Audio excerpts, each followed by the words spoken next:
This isn't reconciliation. This isn't healing. This is humiliation. This is control. This is a father drawing a line so sharp that even Prince Harry bleeds against it. And inside the palace, whispers swirl, because when King Charles said no, Meghan didn't hold back. Her fury erupted, sending shockwaves through a family already on the brink. Tonight, we uncover the secrets, the silence, the fury, the spectacle, and what this clash really means for Harry and Meghan's crumbling empire. Buckle up, because this isn't gossip, it's the monarchy fighting for survival in real time. Until last week, father and son weren't even on speaking terms. The chill between them wasn't just frost, it was Arctic. Entire oceans of silence stretched between Harry and King Charles, with aides whispering the relationship was beyond repair. And then, without warning, Harry booked a jet, crossing the Atlantic in what palace officials carefully described as a peace talk. But let's not pretend this was some tearful reunion. This wasn't olive branches and forgiveness. Harry wasn't flying light. He came armed with a list. Now picture it, Clarence House, London. Heavy carpets that swallow footsteps, portraits of stern monarchs glaring down from the walls, centuries of power pressing on the air. It's not a family home. It's a stage where kings are made and history is written. Into this world walks Harry. Not the golden son. Not the uniformed prince of public parades. Just a man with his reputation in tatters, his finances crumbling, and a shopping list tucked away like a secret weapon. On that list, money, titles, security, even helps with his ballooning legal bills. He sat across from his father, maybe hoping for some warmth, a clasp of hands, even the faintest smile. I'll tell you the real reason. It's all a PR stunt. Perhaps he imagined a carefully staged photo op, something he could beam back to California as proof that bridges weren't burned. But the reality? Brutal. No handshake. No staged smile. No carefully scripted exit for the cameras. When the meeting ended, Harry walked out with exactly what he came in with. Nothing. Just silence. And in the royal world, silence isn't empty. Yes, they met, but King Charles gave Harry the cold shoulder with no special treatment. Silence is a verdict. Silence is power. And that silence was deafening. So, what exactly was on that infamous list? Insiders say it read less like reconciliation and more like negotiation notes from a failed Hollywood agent. First, money. Despite the million-dollar Netflix contracts, the book deals, and the splashy projects, Harry pressed Charles for financial support. Critics called it shameless. Viewers mocked it. One commenter summed up the mood. Bank of Dad isn't open for business. And truthfully, Harry is in trouble. Meghan's jam venture, yes jam, failed to sell out. Their podcast deal collapsed. The cooking show flopped before it even hit season 2. Behind the glossy PR, the Sussex finances are wobbling. Second, security. Ever since leaving royal duty, Harry has waged war over taxpayer-funded protection. This time, he didn't just want it for himself. He demanded Charles personally guarantee security for Meghan and the children, Archie and Lilibet. One critic cut to the chase. He only wants it so he can feel important again. Because security in the royal world isn't just about safety. It's about prestige. It says, I'm still royal. I still matter. Third, titles. Harry reportedly insisted that Archie and Lilibet deserve recognition equal to their cousins, the Wales children. But online, the backlash was savage. To critics, it reeked of clout chasing, status symbols dressed up as principles. And finally, legal help. Yes, whispers say Harry even asked his father to help cover ballooning legal bills. Multiple lawsuits, mounting costs, reputational battles, it's all piling up. To many, this was the most outrageous request of all. Like showing up to dinner, asking for the Wi-Fi password, the car keys, and a blank check before dessert. The list made one thing clear. Harry wasn't at Clarence House for peace. He was there for perks. And that's when Charles struck with the one weapon Harry never saw coming. Not anger, not bargaining, not even an argument, but silence. No raised voices, no fatherly appeal to emotions, no hint of compromise. Witnesses say Charles simply sat, Queen Camilla steady at his side, listening with that polished royal calm. He nodded at the right moments, maybe even offered the faintest smile, then gave absolutely nothing. Not money, not titles, not security, nothing. It wasn't dad mode. It was monarchy mode. And the message could not have been clearer. This isn't family drama. This is state business. For Harry, who once believed the monarchy orbited around him, it was a devastating reversal. Suddenly, he wasn't the wrong son. He was just another petitioner at the gates of royal power, and he'd been denied. Online, the reaction exploded. One viral comment cut like a knife. Charles did the right thing. Don't give in to a traitor of the realm. Another was even harsher. The king is battling cancer and still stands stronger than Harry's whining. And in those few lines, the court of public opinion delivered its verdict. For years, Harry and Meghan had commanded the narrative, interviews, documentaries, memoirs. But in just 55 quiet minutes inside Clarence House, Charles flipped the script. He didn't fight. He didn't explain. He didn't try to justify or argue. He simply endured. And in that endurance, the crown won. Because the public saw what Harry didn't want them to see. A monarch standing firm, and a prodigal son leaving empty-handed, his demands scattered like dust. If Harry thought his trip would make him look noble, maybe even protective as a father, he miscalculated. Badly, the backlash has been volcanic. One commenter spat, "Harry is a disgrace. He came to see his father to blackmail the royal family." Another fumed, "His father is fighting cancer, and this creep shows up with a contract." Across social media, the sentiment is the same: betrayal. Polls confirm it. Support for the Sussexes in the UK has plummeted to historic lows. More and more Brits say they want Harry and Meghan stripped of their titles. The public believes Harry abandoned the institution, trashed it in interviews, and then dared to return with demands.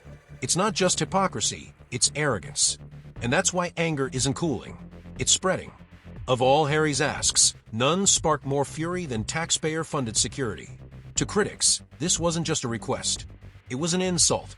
When Harry and Meghan quit royal duty, they walked away from the perks, including protection. To demand it now feels like quitting your job, but insisting on keeping the company car. And in today's economy, asking taxpayers to bankroll a California prince feels like satire. The line that went viral: the creep wanted free security back so he could feel important again. That's the sting. People don't believe this is about safety. They believe it's about status. Instead of looking like a protective father, Harry looked like an opportunistic brand builder. Security wasn't about keeping danger out, it was about keeping prestige in. And it backfired. Hard. When the meeting ended, Harry didn't linger. There was no warm handshake for the cameras, no carefully staged father-son photo for the front pages. Instead, he stormed out, his stride clipped and sharp, jaw locked so tightly it looked painful. His eyes darted, dark and restless, while his shoulders hunched under the weight of disappointment. And that single image, the prince walking to his car grim-faced, visibly rattled, spoke louder than any press release ever could. Because inside, Charles remained seated, calm, collected, untouchable. The king didn't need to follow him out. He didn't need to pose or wave. He won by simply staying invisible, letting Harry's stormy departure become the story. And the internet wasted no time seizing on it. Within hours, memes spread like wildfire. One savage post sneered, "Harry came for reconciliation but left with crumbs." Another mocked the brevity of a meeting. 55 minutes? Even a dentist gives you a toothbrush. Comment sections turned brutal, dissecting every frame of Harry's exit. The tight jaw, the scowl, the empty hands. Critics said it was the look of a man who had gambled big and walked away with nothing. Because in the monarchy, optics are everything. And this time, the optics didn't whisper healing or reunion. They shouted rejection. But the internet didn't stop at mocking Harry's failed trip. No, soon the ridicule turned personal. It went straight for his face. One brutal comment made the rounds. Anyone else notice his features are starting to match his ugly personality? Cruel, without a doubt. But in the world of public perception, cruelty often sticks. Because once people start interpreting your expressions as proof of your downfall, every wrinkle, every frown line, every tight-lipped scowl becomes part of the narrative. The screenshots told the story, the clenched jaw, muscles straining, as though he was chewing back words. The pinched lips, drawn so thin they seemed to erase whatever warmth he once projected. The hard, bitter glare, eyes that didn't sparkle with charm but smoldered with frustration. Critics said Harry's mask had slipped. The polished, media-trained prince was gone. What remained was raw resentment written all over his face. And while Harry's stormy features were dissected frame by frame, King Charles didn't need to lift a finger. His absence became his weapon. No photo op, no forced smile, no image to pick apart. It was a masterstroke. Harry's face became a liability. Charles's silence became an asset. And in the high-stakes world of royal gossip, appearances aren't just accessories. They're ammunition. And here's the bigger danger. Without palace access, without that royal validation, what's left for Harry and Meghan's brand? Their Netflix documentaries, their book deals, even their podcast experiments, all of it thrived on one thing: proximity to the monarchy. Insider gossip, scandal, behind-the-scenes intrigue. Every revelation carried weight because it came from them, the royal renegades. But if palace doors remain closed, the drama dries up.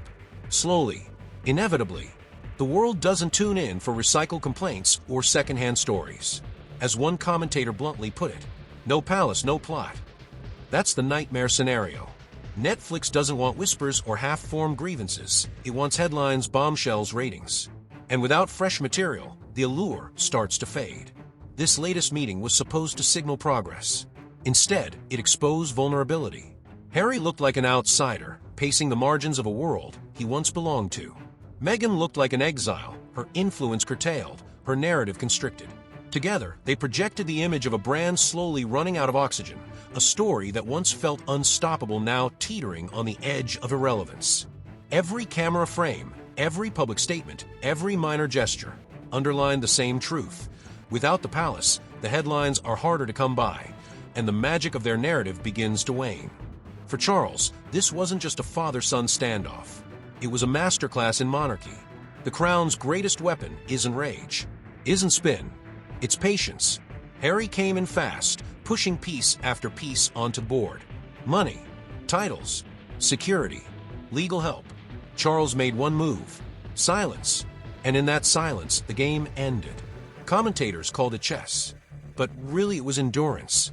Because in the long game, the monarchy always outlasts. Years from now, people won't remember the biscuits on the table at Clarence House. They won't recall the polite nods or the small talk. They'll remember the image. Harry walked out empty-handed. Charles is staying firm inside.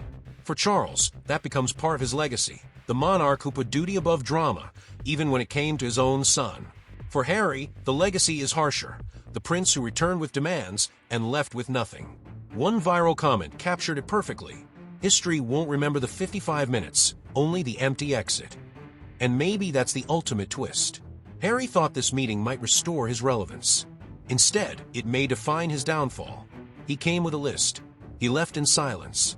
He came hoping for warmth. He left a meme. And now, history will remember Clarence House not as a place of reconciliation, but as the day the crown didn't flinch. So what happens now? If this was Harry's last shot with his father, what happens when William becomes king? Does the door slam shut forever? One thing is certain. The crown has spoken. Not in words, not in press releases, but in silence.